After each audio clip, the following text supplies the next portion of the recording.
Top PNP Stories of the Week. Pagdiriwang ng 20th Foundation Day ng PNP naging matagumpay.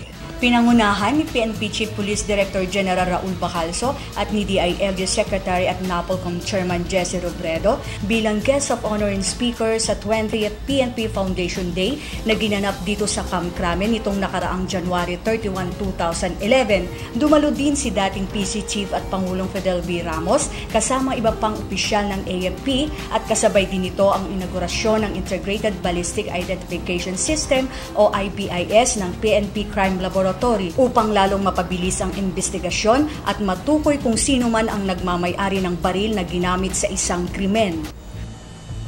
Mabilis na pagresolba ng Palawan PPO sa pagpaslang sa isang radio broadcaster pinuri ni PNP Chief. Pinapurihan ni PNP Chief Police Director General Raul Bacalso ang mga miyembro ng Palawan Provincial Police Office at Puerto Princesa City Police Station sa pamumuno ni Police Superintendent Rolando Amurao kasama si Senior Inspector Emeline Herrera sa mabilis na pagresolba sa kaso ng pagpaslang sa radio broadcaster na si Dr. Gerardo Ortega. Nadakip ang mga suspect na kinikilalang sila Marlon Recamata de Chavez at Dennis Aranas. Nagpasalamat naman ang mga lokal na opisyal ng Palawan dahil sa mabilis na pagdakip at umaasang magtutuloy-tuloy na ito tungo sa ganap na kaayusan at kapayapaan sa nasabing lugar.